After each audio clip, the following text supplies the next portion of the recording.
Hello students. The next topic that I am considering is foreign direct investment, that is FDI. As far as this concept is concerned, this is not a new concept which Indian economy talks about. It is since early 1990s, the India has been pursuing the progressive liberalization of various foreign investment policies.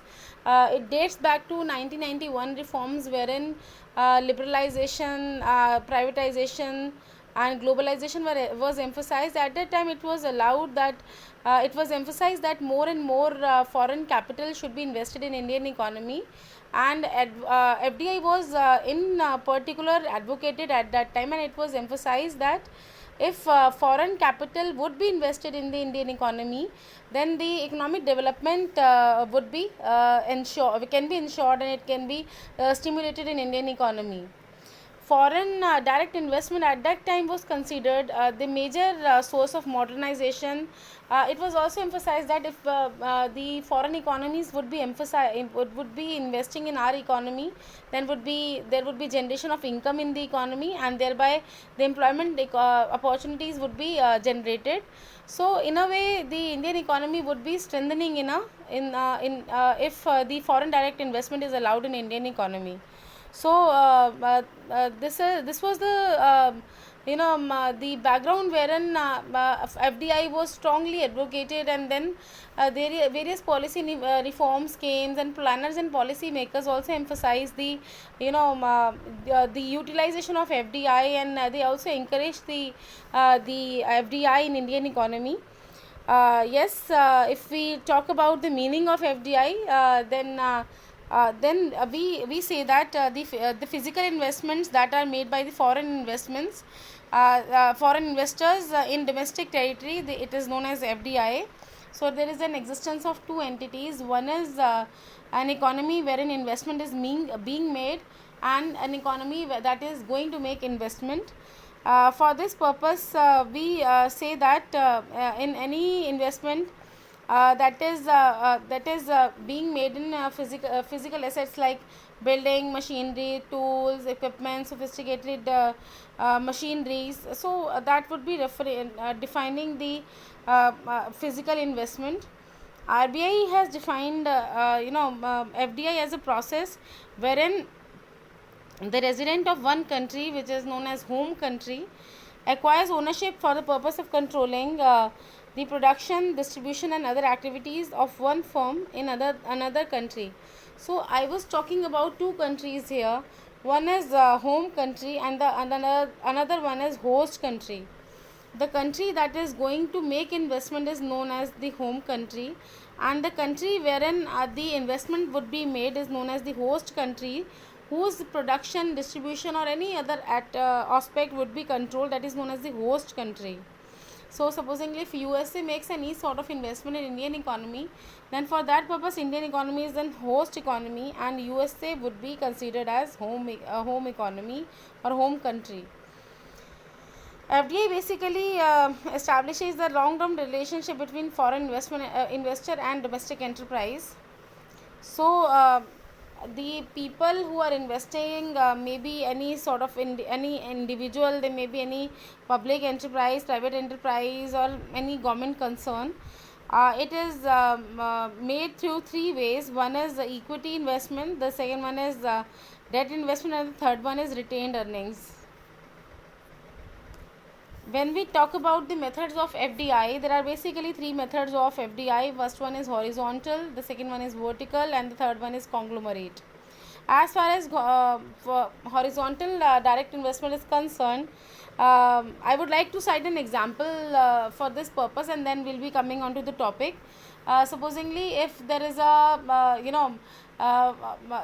store of mobiles, or if there is a store of there is a TV selling company, okay, in one economy.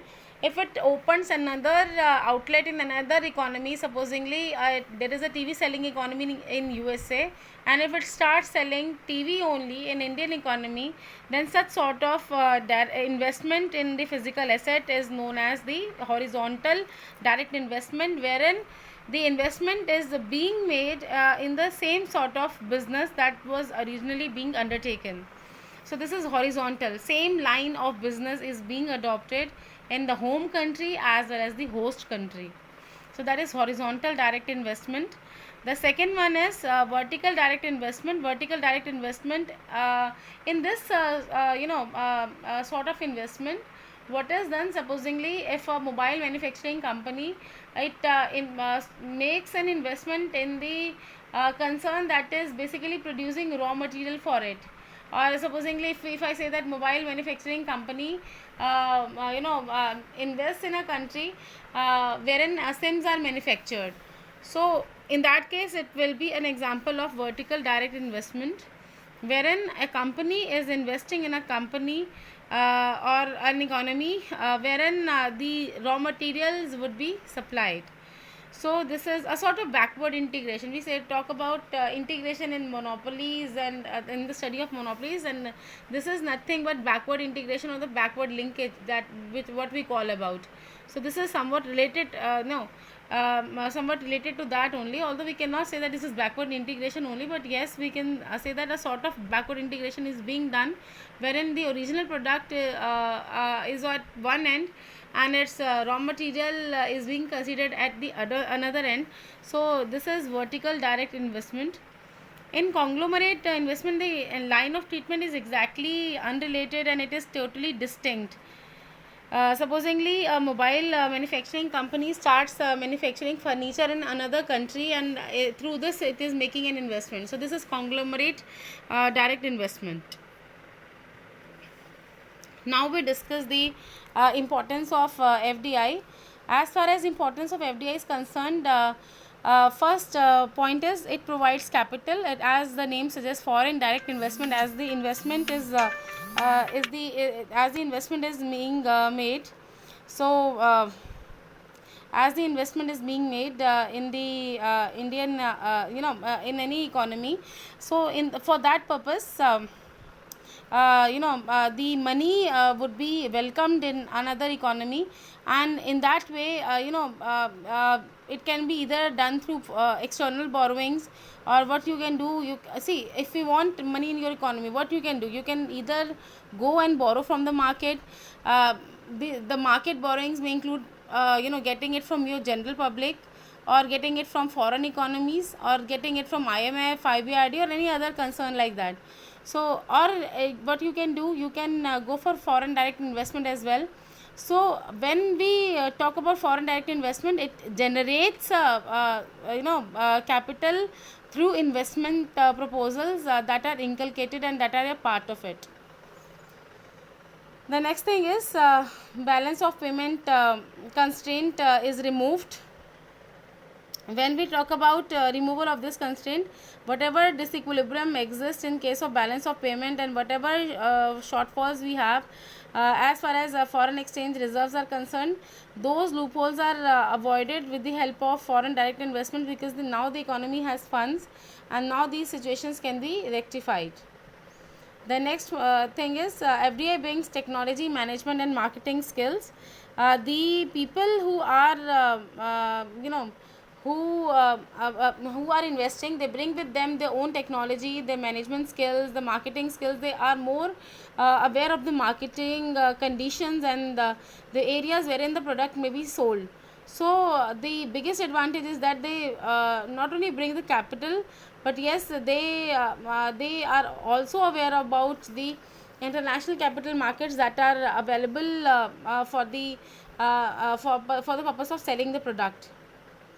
FDI also promotes exports of host developing economy. This is because of the fact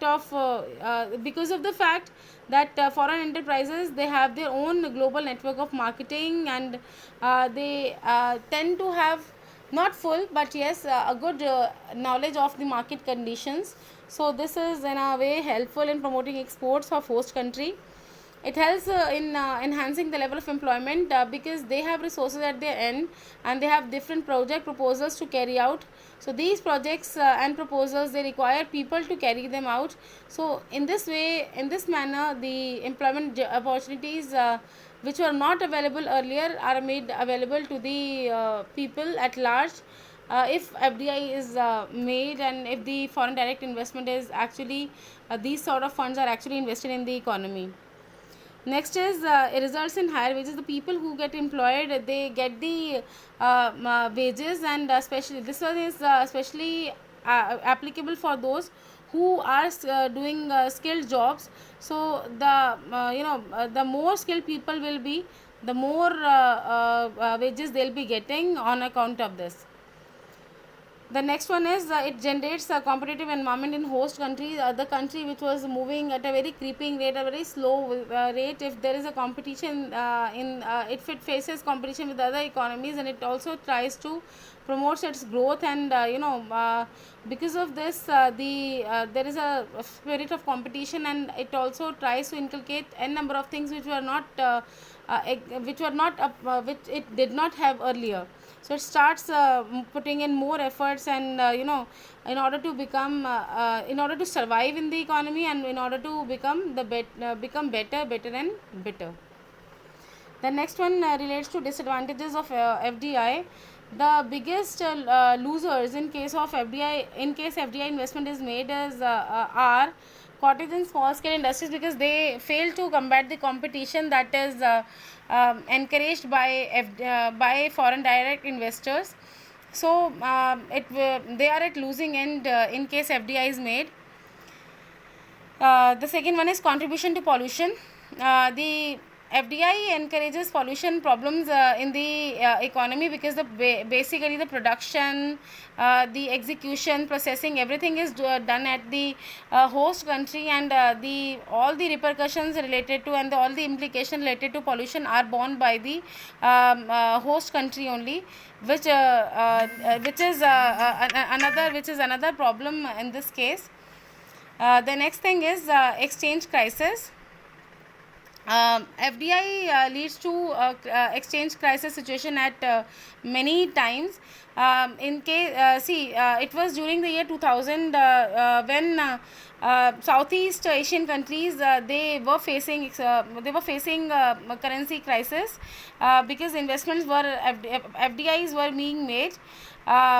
Because why they were facing the exchange crisis? Because when these FDIs are made, they try to make a better product. If this they make a better product, they try to get better price for that, and when they try to get better price for that, in that case the inflation is stimulated in the economy, and the as a result exports get dwindled, and there is a fall in the value of domestic currency. So because of this the economies are at losing end. So this is one of the loopholes and disadvantages of FDI. The next one relates to cultural erosion, wherein different economies bring with them different styles of living. So a style may be good also, but at the other end there is a probability that the style may not be functional in our economy. So there is a cultural erosion at times.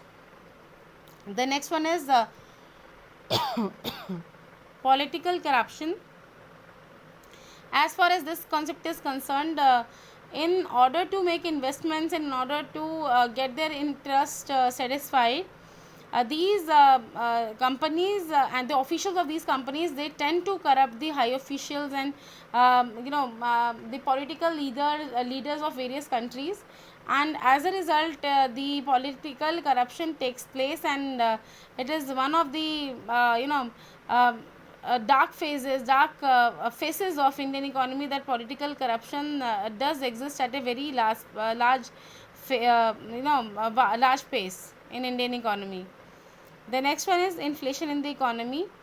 Inflation in the economy is stimulated because they spend a lot of money on the advertisement and promoting their products, so the prices tend to be high in their case. In that case the inflationary pressures generate in the economy. The last one is even the World Bank and IMF. It tends to support the developed nations who are making FDIs.